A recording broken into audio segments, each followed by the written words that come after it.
السلام علیکم ورحمۃ اللہ وبرکاتہ۔ وعلیکم السلام ورحمۃ اللہ وبرکاتہ۔ بسم اللہ الحمد للہ والصلاة والسلام علی رسول اللہ اللہم علمنا بما ينفعنا وانفعنا بما علمتنا وزدنا علما رب اشرح لي صدری ویسر لي امری واحلل عقدۃ من لسانی یفقهوا قولی۔ گزشتہ ہفتے ایک کلاس شروع کی تھی لیکن کوئی آیا نہیں تھا، ایک بندہ آیا تھا وہ بھی نکل گیا، تو پھر میں نے یہ سٹاپ کر دیا۔ تو آج دوبارہ سے وہیں سے شروع کرتے ہیں۔ حکم ترجمۃ القرآن، قرآن کے ترجمہ کرنے کا جو حکم ہے وہ کیا ہے؟ اس حوالے سے قرآن کا جو ترجمہ ہے وہ دو طرح کا ہوتا ہے، اس کی ہم تفصیل یہاں پہ پڑھیں گے۔ ایک ہے کہ حرفی، جس کو ہم لفظی ترجمہ کہتے ہیں، تو اس کے بارے میں اکثر اہل علم کے ہاں یہی ہے کہ یہ مستحیل ہے، یعنی یہ ناممکن ہے کہ قرآن کے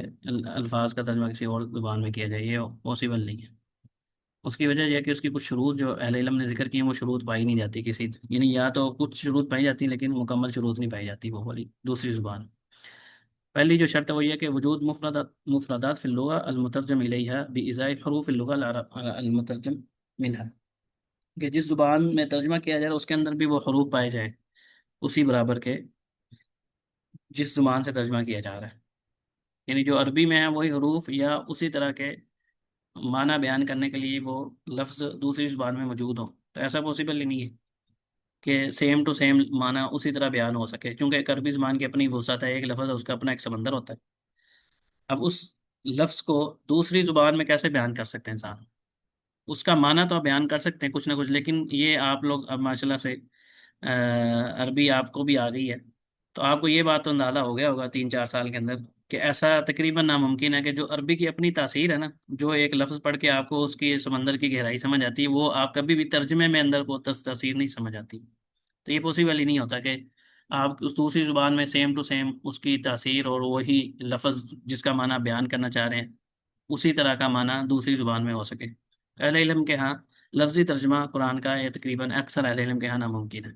کیونکہ یہ پہلی شرط ہے یہی عموماً پوری نہیں ہوتی۔ دوسری چیز ہے کہ وجود ادوات للمعانی فی اللغہ المترجم الیہا مساویتا او مشابہتا للادوات فی اللغہ المترجم منها، کہ جس زبان میں ترجمہ کیا جا رہا ہے اس کے اندر بھی وہی ادوات ہوں جو جس زبان کا ترجمہ کیا جا رہا ہے اس کے اندر پائے جاتے ہیں، یا اس کے مشابہ ہوں کم از کم۔ ادوات سے مراد یہ ہے جیسے ہم کہتے ہیں انا انا کا انا، یا اسی طرح واؤ ہے، کہیں پہ واؤ جو ہے وہ اور کے معنی میں ہے، کہیں پہ حالانکہ حالانکہ اس معنی میں ہوتا ہے، کہیں پہ حال بیان کر رہا ہے، کہیں پہ کسی ساتھ کے ماں کے معنی میں ہوتا ہے۔ تو کیا یہ دوسری زبان جس کے اندر ترجمہ کیا جا رہا ہے وہاں پہ بھی اس طرح کا کوئی لفظ پایا جاتا ہے جو اسی طرح کے معنی دے رہا ہو؟ تو عمومی طور پہ ایسا نہیں ہوتا۔ تو قرآن کا جو لفظی ترجمہ یہ تقریباً جیسے اکثر اہل علم کا موقف ہے کہ یہ مستحیل کے اندر آتا ہے۔ تیسری جو شرط ہے وہ یہ ہے کہ تماثل اللغتین المترجمین و الیہا فی ترتیب الکلمات، کہ کلمات کی جو ترتیب ہوتی ہے نا اس کے اندر بھی مماثلت پائی جائے، تو یہ بھی پاسبل نہیں ہے۔ ابھی مثال کے طور پر جاء زید، زید آیا، تو اس کو ہم آیا زید، کیا یہ جس زبان میں اردو میں ترجمہ کیا جا رہا ہے یہ پاسبل ہے؟ اس کی ترتیب الگ ہے، اس کی ترتیب الگ ہے۔ اصل اگر آپ نے اصل معنی صحیح طرح کسی کو سمجھانا ہے تو اگر تو آپ نے سیم ٹو سیم لفظ اس کی ترتیب کے حساب سے لکھنے ہیں تو اس سے پھر آپ نے دیکھا ہوگا جو پرانے ترجمے ہوتے تھے نا پہلے پہلے زمانے کے، جنہوں نے اردو ترجمہ شروع میں جب قرآن کا ترجمہ ہوا تو اس میں علماء اسی وجہ سے تقوی کی وجہ سے کہ کہیں ہم ترتیب بھی الٹ نہ کر دیں، تو ترتیب آپ دیکھیں پرانے ترجمے نکالیں گے تو آپ کو اس کا نہ مزہ آئے گا ترجمہ پڑھنے کا، نہ اس کا کوئی سمجھ لگ رہی ہوتی ہے کہ کیا بات کی جا رہی ہے۔ وجہ کیا ہے کہ انہوں نے ترتیب اسی ترتیب کو خیال رکھا ہے جو عربی میں پائی جاتی ہے۔ اردو کی اپنی ترتیب ہے، فارسی کی اپنی ترتیب ہے، پنجابی کی ترتیب اپنی ہے، تو جب آپ ترتیب کو آگے پیچھے کر دیتے ہیں نا سیم ٹو سیم، تو پھر آپ معنی کو صحیح طرح آگے ڈلیور ہی نہیں کر سکتے کہ اصل میں اس ترجمے کے اندر معنی کیا، اس کا مطلب کیا ہے۔ مکمل معنی سمجھ ہی تب آتا ہے جب جملوں کی ترتیب درست ہوتی ہے جس زبان میں ترجمہ کیا جا رہا ہے۔ سمجھ آ رہی بات؟ ہاں جی خاص طور پہ سر وہ جو زور دینے کا قرآن پاک میں وہ جو تین ڈفرنٹ چیزیں استعمال ہوتی ہیں ایک ہی جملے میں، جی جی لام بھی یوز ہو گیا، اور وہ ایک بہت وہ کسی بھی اور اسلوب میں نہیں ہے، کسی بھی بالکل۔ اور لینگویج میں نہیں۔ جی ابھی یہ کیونکہ آپ نے وہ بلاغت کی کلاسز بھی لی ہیں سر سے، تو آپ کو ایک پورا ایک سمندر ہے جو پاسبل ہی نہیں ہے، ایسے نہیں قرآن پاک جو ہے وہ اس دور کا معجزہ تھا۔ معجزہ اسی وجہ سے تھا کہ ہر نبی کو جو معجزے دیے گئے تھے وہ اسی وجہ سے کہ جو اس کی قوم کے اندر، مثال کے طور پہ موسیٰ علیہ السلام کے ہاں جو قوم تھی وہاں پہ جادو بہت عام تھا،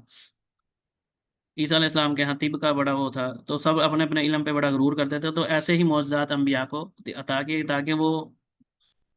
اور اس کے آگے لاجواب ہو جائے. تو قرآن پاک جو تھا، اہل عرب جو اپنی لغت کے اوپر ان کو بڑا ان کو مان تھا. تو قرآن پاک جب نازل ہوا تو ان کو پتہ چل گیا کہ یہ ہمارے انسان کے بس کا کام نہیں ہے. تو یہ جو بندہ بلاغت کو پڑھ جاتا ہے، جیسے ابھی میڈم نصرت نے کہا نا کہ لام ہے کہیں کسی لفظ میں کچھ، تو یہ چیزیں کہ پہ نون سکیلا آ گیا، تو اس کو آپ ترجمے میں اس کا قریب ترین معنی تو بیان کر سکتے ہیں، لیکن وہ سیم اس طرح کی تاثیر نہیں آ سکتی، یہ پاسبل ہی نہیں ہے. اور یہ آپ کو عربی آنے کے بعد ہی صحیح طرح سمجھ لگتی ہے. یا جو عربی نہیں جانتا، وہ جب قرآن پاک کو سنتا ہے تو جو تاثیر اس کو عربی زبان میں قرآن سن کے آتی، کیا وہ اس کا ترجمہ سن کے آتی ہے؟ کبھی بھی نہیں آتی. تو اسی سے پتہ چل جاتا ہے کہ یہ جو علماء نے یہ شروط رکھی ہیں یہ بالکل صحیح شروط ہیں، اور ایسا ہی ہے کہ لفظی ترجمہ جو ہے نا قرآن پاک کا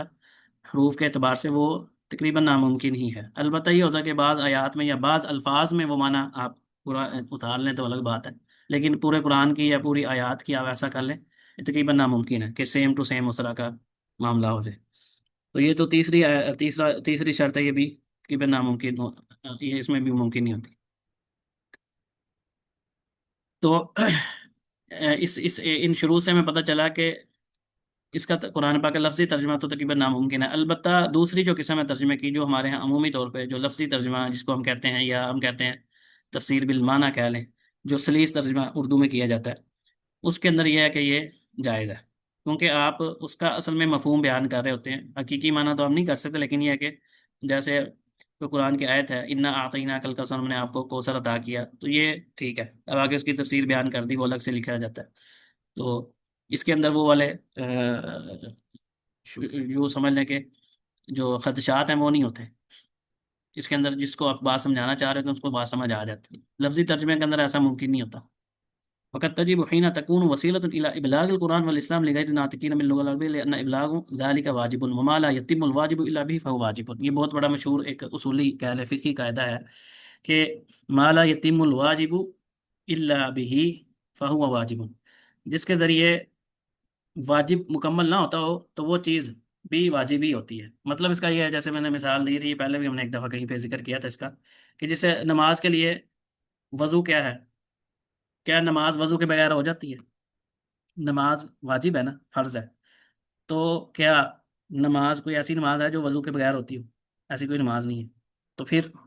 تو اس کا مطلب ہے کہ وضو بھی فرض ہے. نماز پڑھنی ہے تو اس کے لیے آپ کو وضو کرنا پڑے گا. تو یہ واجب کو، جو چیز واجب ادا کرنے کے لیے ضروری ہو، جس کے بغیر واجب مکمل نہ ہوتا ہو، تو وہ چیز بھی واجب ہی ہوتی ہے. یہ اس قاعدے کا مطلب ہے. چونکہ قرآن پاک کو لوگوں تک پہنچانا واجب ہے، یہ فرض ہے کہ نہیں ہے؟ یہ فرض ہے. تو کیسے دوسروں تک پہنچائیں گے جس کو عربی نہیں آتی؟ تو اس کا مطلب ہے کہ اس کو لازمی بات ہے کہ آپ نے کسی دوسری زبان میں اس کو ٹرانسفر کرنا پڑے گا، اس کا ترجمہ کرنا ہی پڑنا ہے. تو جب آپ نے ٹرانسلیٹ کرنا ہے تو اس کے اندر جو شروط ہیں وہ ہم نے اوپر پڑھ لی ہیں، کہ اس کی پھر دو قسمیں ہوتی ہیں. ایک ہے کہ لفظی بھی، تو وہ تو پاسبل نہیں ہے، وہ ہم نے پڑھ لی. لیکن تفسیر بالمعنی جو ہے، معنوی تفسیر جو ہے، یہ پھر جائز ہوتی ہے، کیونکہ یہ واجب ہے. جب قرآن کو پہنچانا واجب ہے تو پھر اس کا ترجمہ کرنا بھی واجب ہی ہوگا. ٹھیک ہے. تو یہ اس کا یہاں پہ البتہ اس کی کچھ اس کی شروط ہیں، اس کو ترجمہ کرنے کی بھی شروط ہیں. اس میں پہلی شرط تو یہ ہے کہ اللہ تجعل بدیلا عن القرآن، اس کو قرآن کے متبادل نہ سمجھ لیا جائے ترجمے کو یا تفسیر کو. یعنی ایسا نہیں ہونا چاہیے کہ آپ بندہ جو ہے نا عربی پڑھنا چھوڑ دے اور خالی ترجمہ اٹھا کے جو ہے نا وہ، یا قرآن کی جگہ پہ صرف ترجمہ چھاپ دیا جائے، عربی ساتھ چھپے ہی نہ. ایسا نہیں، یہ جائز ہی نہیں ہے. قرآن کا وہاں پہ ہونا ضروری ہے، اس کے ساتھ آپ اس کا نیچے ترجمہ کر دیں، سائڈ پہ کر دیں، جیسے بھی کہ آپ نے کرنا ہے. تو اصل جو ہے نا اس کو آپ تبدیل نہیں کر سکتے، وہ لازمی موجود ہونے چاہیے. اور نہ ہی اس کے متبادل سمجھنا چاہیے کہ ٹھیک ہے میں قرآن نہیں پڑھتا، میں ترجمہ ہی پڑھ لیتا ہوں. تو یہ بھی جائز نہیں ہے. قرآن اصل ہے، وہ اپنی جگہ پہ رہے گا، اس کو ساتھ عربی میں پڑھیں، اس کے بعد آپ اس کو سمجھنے کے لیے جو ہے نا وہ آپ ترجمہ پڑھ سکتے ہیں. دوسری شرط یہ ہے کہ جو بندہ ترجمہ کر رہا ہے نا، وہ عربی الفاظ کی جو دلالت ہے اس کے بارے میں اس کو پتہ ہو کہ یہ جو فلاں لفظ ہے یہ کس موقع پہ کیسے اس کا معنی بیان کیا جاتا ہے، یا اس کا کیا مطلب ہوتا ہے. اس چیز سے جو اس کو کہتے ہیں نا اسرار و رموز کہہ لیں عربی کے، ان سے وہ واقف ہو. یہ نہیں کہ ایک بندہ عربی جانتا ہے اور وہ اٹھا کے جو ہے نا وہ قرآن کو تفصیل لکھنا شروع کرتے ہیں. عربی آنا، عربی بولنا اور عربی کو سمجھنا اور عربی آپ کو آ جانا، یا کوئی لغت کی کچھ چیزوں کو سمجھ آ جانا، یہ ایک الگ بات ہے. ایک ہے قرآن کی تفسیر کرنا یا اس کا ترجمہ کرنا، یہ بالکل الگ چیز ہے، یہ بہت بڑی ذمہ داری ہے. تو یہ ہر عالم کے لیے جائز نہیں ہے. عالم بھی ہو لیکن وہ اگر ان چیزوں کو نہیں سمجھتا تو اس کے لیے جائز نہیں کہ وہ قرآن کا ترجمہ یا تفسیر کرے. سمجھ آ رہی بات؟ کیونکہ یہ کوئی اتنا آسان کام نہیں ہے، بلکہ مشکل ترین کاموں میں سے ایک کام ہے. تفسیر کے لیے اس کی بہت لمبی چوڑی آپ کے پاس صرف ایک علم کا ہونا ضروری نہیں ہے کہ آپ کو عربی آتی ہو، ناسخ منسوخ کا پتہ ہو، حدیث کا علم ہو، لغت کو اچھی طرح سمجھتے ہوں، صحابہ کرام کی سیرتوں کا پتہ ہو، حضرت صلی اللہ علیہ وسلم کی سیرت کا پتہ ہو،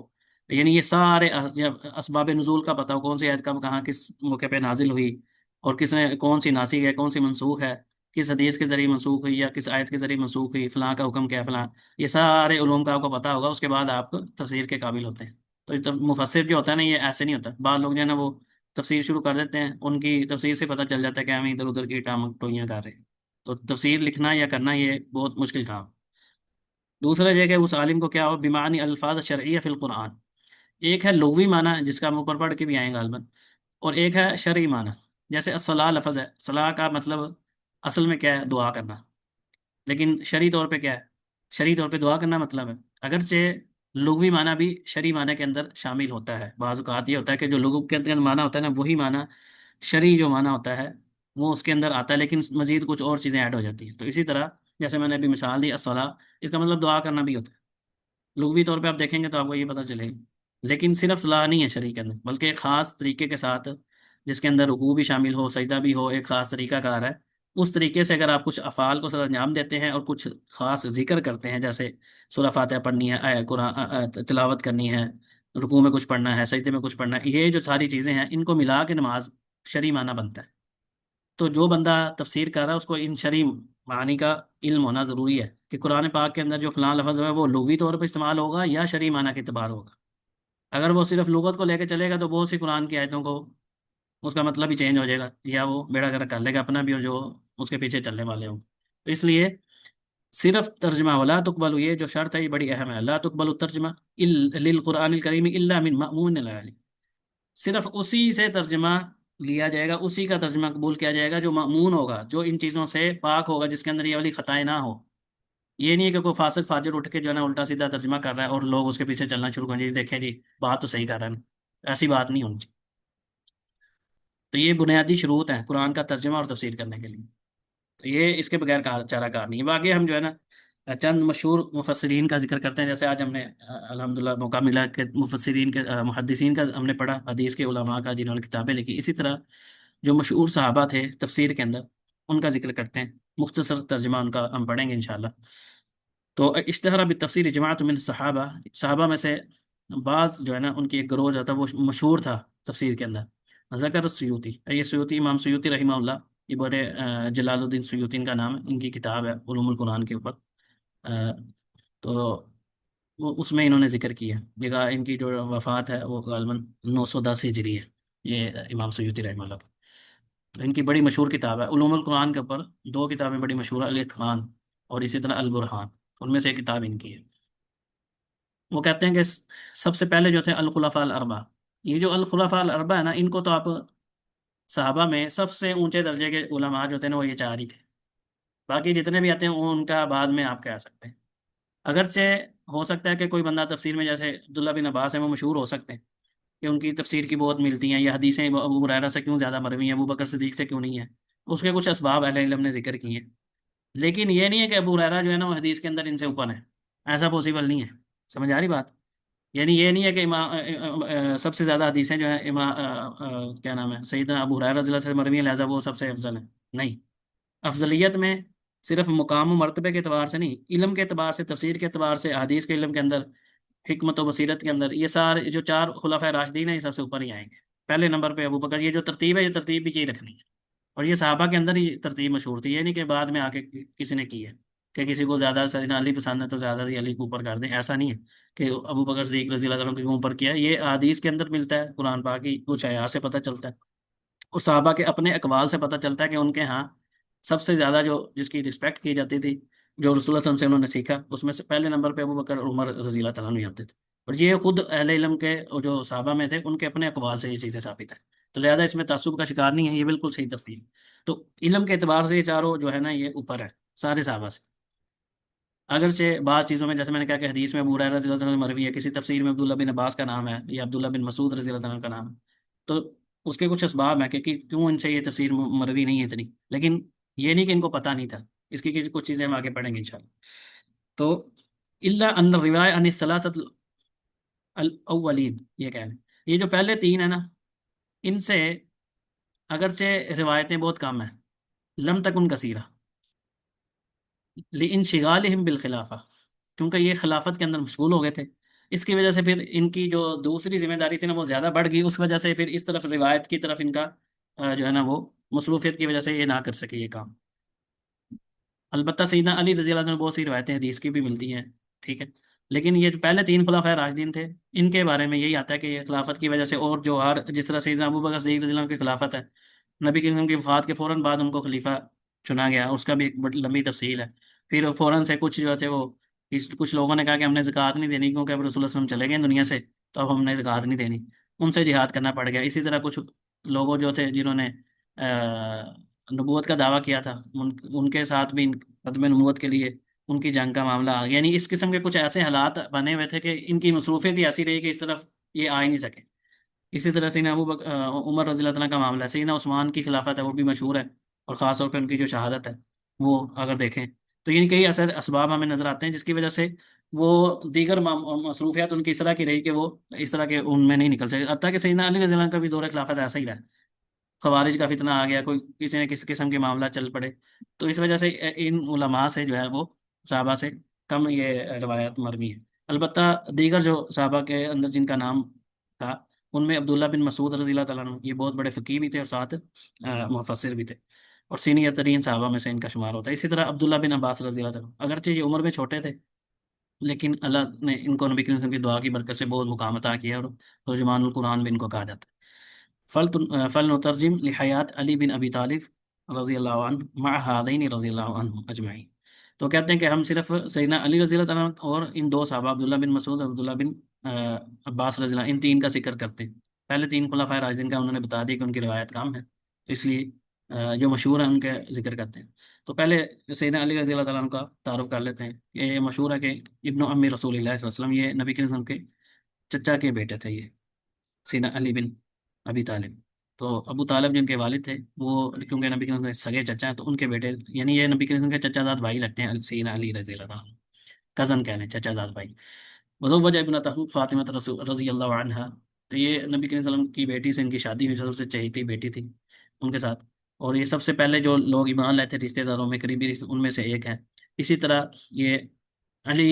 کے ساتھ ان کا نام مشہور ہے، اور کنیت جو ہے ابو الحسن بھی ہے، ابو تراب بھی ہے۔ ابو الحسن ان کی اصل کنیت ہے، کیونکہ بڑے بیٹے کے نام پہ کنیت ہوتی ہے، یا بڑی جو اولاد ہوتی ہے چاہے بیٹی ہو یا بیٹا، تو ابو تراب اس لیے کہ نبی کریم صلی اللہ علیہ وسلم نے ایک موقع پہ ان کو ابو یا ابا تراب کم یا ابا تراب کہہ کے پکارا تھا، تو ان کو پھر بڑے مشہور یعنی ان کو بڑی محبوب تھی، کیونکہ رسول اللہ صلی اللہ علیہ وسلم نے اس طریقے سے ان کو مخاطب کیا تھا، تو یہ دونوں ان کی کنیات مشہور ہیں، اور یہ ان کو محبوب بھی تھی۔ نبی کریم صلی اللہ علیہ وسلم کی بعثت سے یعنی آپ کی نبوت ملنے سے 10 سال پہلے یہ پیدا ہوئے تھے، یعنی 10 سال کی عمر میں انہوں نے اسلام قبول کریں، کیونکہ ابتدائی دور پہ انہوں نے اسلام قبول کر لیا تھا، اور ان کی جو پرورش ہے نا وہ رسول اللہ صلی اللہ علیہ وسلم کی گود میں ہی ہوئی ہے، تو یہ بھی بہت بڑا ان کی جو جہاں ان کے اہل بیت ہونے میں ان کے فضائل ہیں نا، اسی طرح فضائل کے اوپر فضائل یہ ہیں کہ ان کو رسول اللہ صلی اللہ علیہ وسلم کی پرورش نصیب ہوئی ہے، کہ رسول اللہ صلی اللہ علیہ وسلم نے خود ان کی تربیت فرمائی، اور اس کا اثر آپ دیکھ لیں سیدنا علی اور سیدہ فاطمہ، اور پھر آگے سے حسن حسین، وہ جنت کے نوجوانوں کے سردار ہیں۔ تو یہ سرداری صرف رشتہ داری یا اس وجہ سے نہیں ملی کہ جی وہ رسول اللہ صلی اللہ علیہ وسلم کے نواسے تھے، اس وجہ سے اللہ تعالیٰ نے ان کو سردار بنا دی۔ اللہ کا یہ قانون ہے، ان اکرمکم عند اللہ اتقاکم، کہ تم میں سے جو سب سے زیادہ تقوی والا ہے نا وہی اللہ کے ہم کرم۔ تو اس سے پتہ چلتا ہے کہ اللہ تعالیٰ نے ان کو چھوٹی عمر میں ہی نبی کریم صلی اللہ علیہ وسلم نے ظاہری بات ہے پرورش کی تھی، سیدنا علی کی بھی سیدہ فاطمہ کی، تو انہوں نے آگے سے اپنے بچوں کی پرورش کی، اور کم عمر میں اللہ تعالیٰ نے ان کو ایسا تقوی اختیار کرنے کی توفیق دی کہ وہ اس مقام کو انہوں نے حاصل کیا، تو یہ چھوٹی بات نہیں ہے۔ اسی طرح نبی کریم صلی اللہ علیہ وسلم کے ساتھ جتنے بھی غزوات ہوئے ان میں یہ شریک ہوئے، سوائے غزوہ تبوک کے، کیونکہ خود نبی کریم صلی اللہ علیہ وسلم نے ان کو غزوہ تبوک کے موقع پہ پیچھے مدینہ میں چھوڑا تھا، اور آپ نے کہا تھا کہ کیا تم اس بات پہ راضی نہیں کہ تم میری طرح میری پیچھے، جیسے موسیٰ علیہ السلام نے ہارون علیہ السلام کو اپنی قوم کے پیچھے چھوڑا تھا، اسی طرح تمہیں میں چھوڑ کے جا رہا ہوں، تو کیا تم اس پہ راضی نہیں، سوائے اس کے کہ میرے بعد کوئی نبی نہیں ہے۔ موسیٰ علیہ السلام کے جو بھائی تھے وہ تو نبی تھے نا، ہارون علیہ السلام، تو سیدنا علی کو کہا کہ آپ ان کی منزلت پہ، ان کے رتبے پہ، کہ جیسے وہ چھوڑ کے گئے تھے تمہیں بھی میں چھوڑ کے جا رہا ہوں، کہ اس پہ بات میں تم راضی نہیں ہو، لیکن یہ ہے کہ میرے بعد کوئی نبی نہیں ہے، ٹھیک ہے۔ تو ان کے فضائل اور مناقب جو ہیں نا وہ بہت زیادہ ہیں، اور اسی طرح البتہ یہاں پہ یہ جو اہم نقطہ ہے یہ بہت اہم ہے کہ یہ وَهَلَكَ بِهِ طَائِفَتَانِ، دو گروہ جو ہے نا وہ انہوں نے اپنے آپ کو ہلاکت میں ڈال لیا ان کی وجہ سے، سیدنا علی کی وجہ سے۔ ایک وہ ہے نواسب، جن کو ہم ناصبی کہتے ہیں، جو اہل بیت یا خاص طور پہ سیدنا علی رضی اللہ تعالیٰ عنہ کی شان میں گستاخی کرنے والے لوگ ہیں، یا آپ جو سمجھ لیں کہ ان کو کم تر سمجھتے ہیں، وہ ضد میں آ کے یعنی اپنی طرف سے سیدنا ابو بکر یا دیگر خلفاء کی بعض کا جو ہے نا وہ تعریف بیان کر رہے ہوتے ہیں، ان کے فضائل بیان کر رہے ہیں، تو ساتھ سیدنا علی کی جو فضائل ہے نا ان کو کم تر بنا کے بیچ کرتے ہیں، یا ان کی شان میں گستاخی کر جاتے ہیں، یا ایسے الفاظ استعمال کرتے ہیں جو نامناسب ہوتے ہیں۔ تو ایسے لوگوں کو ناسبی کہا جاتا ہے، جو اہل بیت کے فضائل میں سے کسی قسم کی کمی پیشی کر رہے ہوں جو ان کے لیے ثابت ہے، یا ایسے لوگ ہمارے معاشرے میں پائے جاتے ہیں۔ اور ایک وہ گروہ ہے جنہوں نے ان کے جو فضائل یعنی ان جو ناسبی ہے نا، یہ آپ سیدنا علی کے جو فضائل ہیں ان کو چھپاتے ہیں،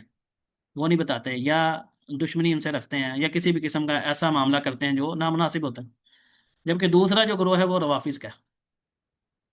جو سیدنا علی کا نام لیتے ہیں اور ان پہ غلف کا شکار ہے، ان کی محبت کے اندر کہہ لیں، یا اور کوئی معاملہ، ان کو بیماری ہے جو بھی ہے۔ تو انہوں نے کیا کیا کہ انہوں نے ایسے ایسے مناقب اور ایسے فضائل اپنی طرف سے بنا لیے ہیں جو سیدنا علی سے ثابت ہی نہیں ہے، یعنی اب وہ آپ کی شان کو اتنا اتنا بڑھانا چاہتے ہیں جو آپ کے لیے لائق ہی نہیں ہے، یا جو ثابت ہی نہیں ہے، یا اصلاً وہ فضائل یا مناقب نہیں ہوتے بلکہ مصالب ہوتے ہیں۔ مصالب کہتے ہیں جو تان والی چیزیں ہوتی ہیں، یعنی اپنی طرف سے وہ شان بیان کرنا چاہ رہے تھے، حقیقت میں وہ تان ہوتی ہے۔ جیسے سیدنا علی رضی اللہ کے اپنے دور میں ہی بعض لوگوں نے سیدنا علی کو رب کہنا شروع کر دیا، جو کہتے تھے تو ہی رب ہے۔ اور آج ایسے جو غالی اکثر ہمارے معاشرے ہمارے ملک میں جو پائے جاتے ہیں وہ بھی غالی شیعہ ہیں۔ اسی طرح شام کے اندر جو لوگ تھے جنہوں نے یہ بشار الاسد وغیرہ، یہ جو اس قسم کے جو لوگ ہیں روافظ، جو سیدنا علی کا نام لے کے اہل بیت کے نام پہ لوگوں کو قتل کر رہے ہیں، مار رہے ہیں، ظلم کی انتہا کر رہے ہیں، اور نام علی کا لے رہے ہوتے ہیں جی ہم تو یہ کام کر رہے ہیں۔ تو ایسے گروہ جو ہیں جو سیدنا علی کے نام پہ ایسے فضائل بیان کرتے ہیں جو ان کے ہے ہی نہیں ہے، یا ان کو اللہ سے ملا دیتے ہیں۔ آپ کو ایسی ویڈیوز یوٹیوب پہ ملیں گی ہمارے اپنے ملک کے اندر کی، کہ ذاکرین واضح طور پہ کہہ رہے ہیں کہ اللہ کو بھی علی نے بنایا، ایسے میں نے خود سنے ہیں۔ یعنی نعوذ باللہ ایسے سے ان کے اندر وہ ڈال دیتے ہیں۔ اسی طرح سیدنا علی کے دور میں خود سیدنا علی کے ہوتے ہوئے بھی ایسے لوگ تھے جنہوں نے یہ دعویٰ کیا، تو سیدنا علی رضی اللہ عنہ نے ان کو جلا دیا تھا۔ تو ان میں سے ہم اندازہ کریں جب جلایا سزا کے طور پہ، تو بعض لوگوں نے کہا کہ پہلے تو ہمیں شک تھا، اب ہمیں یقین ہو گیا تو ہی رب ہے، نعوذ باللہ من ذالک، کیونکہ حدیث میں آتا ہے کہ آگ کا عذاب جو ہے نا اللہ کے علاوہ کوئی نہیں دے سکتا۔ تو بعض نے جو تھا وہ توبہ کر لی تھی، بعض لوگ تھے وہ اور زیادہ پختہ ہو گئے اپنی جہالت اور کفر کے اندر۔ تو دو گروہ جو ہے نا وہ انہوں نے اپنے آپ کو ہلاکت میں ڈالا سیدنا علی کے وجہ سے۔ ایک کیا تھا کہ آپ کی شان کے اندر گستاخی کر کے یا کمی پیشی کر کے، اور دوسرا گروہ جو ہے وہ آپ کی شان کے اندر غلو کا شکار ہو گیا، اور انہوں نے اپنے آپ کو ہلاکت میں ڈال لیا۔ تیسرا جو گروہ ہے وہ اہل سنہ والجماعت کا ہے، کہ جو آپ کے فضائل ہیں ان کو اپنی جگہ پہ رکھتے ہیں، اہل بیت کے فضائل ہیں ان کو اپنی جگہ پہ رکھتے ہیں، اس میں کسی قسم کی کمی پیشی کرنا وہ ناجائز اور درست سمجھتے ہیں، ناجائز سمجھتے ہیں۔ ان کی جو فضیلت ہے جو قرآن و حدیث سے ثابت ہے، اس کا اکرام کرنا ان کا ہر لحاظ سے، یہ کیونکہ رسول اللہ کی خاص وصیتوں میں سے شامل، تو وہ اسی طرح رہتے ہیں جیسے اصل میں ان کا جو مقام ہے ان کو ان کے مقام پہ رکھتے ہیں۔ تو اس چیز کا بڑا احتیاط کرنی چاہیے کہ بعض اوقات جو ہے نا انسان، جیسے میں نے کہا کہ ناسبی جو ہے نا وہ بعض اوقات کیا ہوتا ہے، میں نے خود ایسے لوگوں کو دیکھا جو سیدنا عثمان غنی رضی اللہ تعالیٰ عنہ یا سیدنا معاویہ رضی اللہ تعالیٰ عنہ، ان کے فضائل بیان کرتے ہوئے سیدنا علی کے اوپر جو ہے نا وہ غلطیاں نکالنی شروع کر دیتے ہیں، اور بعض لوگ جو ہے نا سیدنا علی رضی اللہ تعالیٰ عنہ کی فضیلت بیان کرنے ہوئے سیدنا معاویہ کے اوپر کلام کرنا شروع کر دیتے ہیں، یا ابو بکر صدیق رضی اللہ تعالیٰ عنہ کے بارے میں بات کر دی، یا کوئی اس طرح کی بات کر دی۔ تو ایسے دونوں گروہ جو ہے نا گمراہ ہیں۔ صحابہ کے معاملے میں اتفاق ہے کہ ایسے ان کے جو آپس میں اختلافات ہوئے ان پہ انسان کو خاموش رہنا چاہیے، رضی اللہ تعالیٰ عنہ رضو عنہ کے یہی ہمارا کام ہے، اللہ تعالیٰ نے ان کو معاف کر دیا۔ باقی جو معاملات وہ اللہ کے ہاں پہنچ چکے ہیں، ہم نہیں ہوتے کہ ہم اپنی ہماری اتنی حیثیت ہے کہ ہم اس طرح کے معاملہ میں، کیونکہ جو بندہ بھی اس میں بہت زیادہ آگے چلا جاتا ہے لازمی بات ہے کہ اس کو کسی نہ کسی طرف سے کوئی نہ کوئی کمی پیشی ہوتی ہے، سوائے اس کے کہ وہ دونوں کے ساتھ عدل کا معاملہ کرتے ہوئے دونوں کا احترام باقی رکھے، تو یہ بہت مشکل کام، لہٰذا اپنے آپ کو ہلاکت میں ڈالنے کی ضرورت۔ سرزیا بہت اچھی ایک بات کرتے ہیں، سرزیا نے اس ٹاپک پہ ایک دن بات کی تو مجھے بڑی اچھی ان کی یہ بات لگی، انہوں نے کہا تھا کہ اللہ تعالیٰ کی ذات کے بعد جو ہے وہ جو انبیاء ہیں وہ معصوم ہیں، جی جی اس کے علاوہ جو تمام لوگ ہیں وہ خطا کار ہو سکتے ہیں، جی جی لیکن ہمارا یہ رتبہ نہیں ہے کہ ہم ان کی خطاؤں کے اوپر جو ہے نا وہ بات جی کریں۔ جی بالکل، اصل میں یہی بات میں سمجھانا چاہ رہا ہوں کہ جو روافظ ہے نا، جس کو ہمارے یہاں شیعہ بولا جاتا ہے، شیعوں میں بھی اصل میں کیٹیگری اس لیے جو ان کی غالب ہے اس کو روافظ کہا جاتا ہے، اس کی بھی نام رکھنے کی بھی ایک وجہ ہے۔ بہرحال اس میں تفصیل ہمارا موقع نہیں ہے، مقصد یہ ہے کہ وہ کیا کرتے ہیں کہ ان کے ہاں ان کا باقاعدہ یہ عقیدہ ہے کہ جو ان کے ائمہ ہے نا وہ معصوم عن الخطا ہیں، اس لیے آپ نے سنا ہوگا بڑے مشہور ان کے، ہمارے یہاں ذاکر بھی ہیں، وہ کہتے ہیں کہ سیدنا علی تمام انبیاء سے افضل ہیں سوائے رسول اللہ صلی اللہ علیہ وسلم سے۔ ان کے ہاں یہ پورا عقیدہ ہے، یعنی یہ نہیں کہ کوئی عام سی بات ہے، وہ عقیدہ ان کے عقیدے کا حصہ ہے کہ جو امام ہوتا ہے نا وہ غلطیوں سے پاک ہوتا ہے اور من جانب اللہ ہوتا ہے، اس کو اللہ کی جو ہے نا وہ تائید حاصل ہوتی ہے، اور وہ اللہ کے حکم سے کسی حکم کو ناسخ بھی کر سکتا ہے، منسوخ بھی کر سکتا ہے، یعنی یہ ان کا عقیدہ۔ تو جب کہ ہمارا اہل سنت کا جو عقیدہ وہ یہ جیسے میڈم نصرت نے کہا نا کہ ہمارا عقیدہ یہ ہے کہ انبیاء کے علاوہ ہم کسی کو معصوم نہیں سمجھتے، وہ سیدنا ابوبکر صدیق ہو کوئی بھی ہو، یعنی ان سے بڑھ کے تو کوئی نہیں نا امت میں، سب سے افضل وہ ہیں، لیکن ہم ان کو معصوم نہیں سمجھتے، البتہ ان کو ہم مغفور سمجھتے ہیں، یہ بنیادی نقطہ ہے۔ ایک ہے معصوم، معصوم کہتے ہیں جس کو بچا لیا گیا ہے، جو گناہ کر ہی نہیں سکتا یا اللہ کی طرف سے اس کے اوپر خاص قدم ہوتا ہے، اللہ ان کو بچا لیتا ہے۔ اور مغفور وہ کہتے ہیں جس کو اللہ نے بخش دیا ہے، تو بخشا اسی کو جاتا ہے جس کے کوئی گناہ ہوں گے، معاملات ہوں گے، تو ان کی غلطیوں کو، کسی کے کوئی معمولی سے کوئی کسی سے معاملہ ہو گیا، انسان ہونے کے ناطے ایسے آپ کو کئی واقعات ملیں گے جب آپ صحابہ کی سیرت پڑھتے ہیں، تو ہمارا کام صرف یہ ان کے لیے ہے کہ ان کے لیے دعائیں مغفرت کریں۔ ایک عام مسلمان جو دنیا سے چلا جاتا ہے اس کے بارے میں بھی ہمیں یہی حکم دیا گیا ہے 28ویں پارے میں، ربنا لا تزغ قلوبنا بعد اذ ہدیتنا وہب لنا من لدنک رحمہ۔ ٹھیک ہے، ہمارے دلوں میں جو گزر چکے ہیں ان کے لیے نہیں۔ اسی طرح کہ الذین آمن کیا سبقونا بالایمان ولا تجعل فی قلوبنا غلا للذین، ہاں وہ والی جو آیت ہے کہ ہمارے دلوں کے اندر جو ہم سے پہلے ایمان لا چکے ہیں ان کے لیے، ہمارے لیے ان کے دلوں میں بغض نہ، یہ تو اللہ تعالیٰ نے ہمیں حکم دیا گیا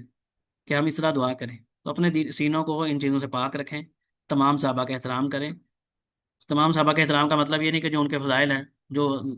زیادہ افضل ہے اس کو آپ مفضول بنا دیں، یہ بھی مطلب نہیں ہے۔ جس کے جو مناقب فضائل ہیں ان کو رکھیں، لیکن عمومی طور پہ ہم سب کے اپنے دلوں میں، اپنے سینوں کو، اپنے دلوں کو صاف رکھیں صحابہ کے بارے میں۔ جو بندہ بھی، جیسے میں اکثر کہتا ہوتا ہوں کہ یہ بہت بڑا آج کے دور میں فتنہ بن چکا ہے کہ بہت سے داعی جو ہے وہ ہر جماعت میں آپ کو ایسے مل لیں گے جو جج بن کے بیٹھے ہوتے ہیں، دلوں کے اندر شکوک و شبہات ڈال دیتے ہیں صحابہ کے بارے میں۔ تو یہ صحابہ سمجھنے کے اساس ہے، ان کے ذریعے ہم تک قرآن پہنچا، جب اس کو شک میں ڈال دیا تو سمجھے آپ نے اسلام کو ہی شک میں ڈال دیا، ٹھیک ہے، اس کے اندر شک ڈال جاتا ہے۔ تو لہٰذا احتیاط کرنی چاہیے انسان کو ایسے لوگوں کے بارے میں، ان کے لیے ہمیشہ رضی اللہ عنہم دعا کریں، احترام رکھیں دلوں کے اندر، اہل بیت ہوں یا دیگر صحابہ ہوں۔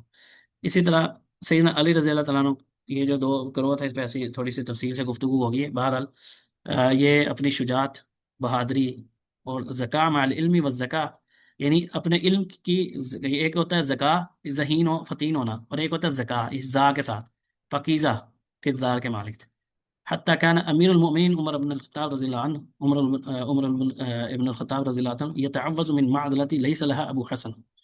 وہ ایسی چیزوں سے دور رہتے تھے جس میں سیدنا علی کا معاملہ نہ ہوتا، قول نہ ہوتا، یعنی ان کا رتبہ اندازہ کریں کہ عمر رضی اللہ عنہ بھی ان سے متاثر تھے۔ ومن امثلۃ النحویین، اسی طرح نحوی جو لوگ ہیں نا، جو لغت کے ماہر ہوتے ہیں، قضیہ ولا ابا حسن لہا، یہ امام نحو، یہ کیونکہ نحو کے علم میں بھی امام علی جو سیدنا علی رضی اللہ تعالیٰ عنہ ہیں بڑے مشہور تھے، تو نحویوں کے نزدیک یہ پوری ایک مسئلہ ہے کہ جس میں سیدنا علی کا قول نہیں ہے یا وہ مشہور نہیں ہے تو سمجھے وہ ہے ہی نہیں ہے، ٹھیک ہے۔ تو ورویہ عن علی انہ کان یقول سلونی سلونی وسلونی عن کتاب اللہ، کہ مجھ سے سوال کرو کتاب کے بارے میں، فواللہ ما من آیت الا وانا اعلم انزلت بلیل او نہار، یہ اتنا بڑا دعویٰ ہے نا کہ یہ چھوٹی بات نہیں ہے۔ سیدنا علی کہتے تھے مجھ سے سوال کرو کتاب اللہ کے بارے میں، میں اللہ کی قسم کھا کے کہتا ہوں کہ کوئی آیت ایسی نہیں جس کے بارے میں مجھے پتہ نہ ہو کہ وہ کب دن کو رات نازل ہوئی ہے کہ رات۔ اسی طرح وقال ابن عباس رضی اللہ عنہما اذا جاءنا السبت عن علی لم نعدل به، یعنی جب علی رضی اللہ عنہ کو چیز ہمیں پتہ چل جاتی ہے تو اس کے مزید ہم اس کے مزید اس کے اوپر بات کرنے کی ہمیں ضرورت نہیں ہوتی۔ اسی طرح وروی عنہ انه قال ما اخذت من تفسیر القرآن فعن علی ابن ابی طالب، میں نے جو بھی قرآن کی تفسیر لی ہے وہ علی بن ابی طالب سے لی ہے، یعنی یہ کوئی چھوٹی باتیں نہیں ہیں۔ یہ میں نے اس لیے بات کہا کہ جو چار صحابہ ہیں نا خلفائے راشدین، یہ علم کے اندر سب سے اوپر ہیں صحابہ کے اندر، تو عبداللہ بن عباس رضی اللہ عنہ ظاہری بات ہے بڑے مشہور ہیں، ان کے قول کا اعتبار کیا جاتا ہے، تو وہ بھی یہ سیدنا علی کے بارے میں فرمانے ہیں میں نے جو بھی میں لیا وہ میں نے ان سے لیا، ان سے حاصل کیا، تو یہ معمولی بات نہیں ہے۔ اسی طرح کان احد اہل الشورى الذين رشحهم عمر بن الخطاب رضی اللہ تعالیٰ عنہ، تو یہ ان میں سے ایک تھے جب سیدنا علی عمر رضی اللہ تعالیٰ عنہ اپنی وفات سے پہلے جو شورا بنائی تھی نا، مجلس شورا، اس کے ممبر بھی تھے یہ، اس میں سیدنا علی کو بھی شامل کیا گیا تھا، ٹھیک ہے۔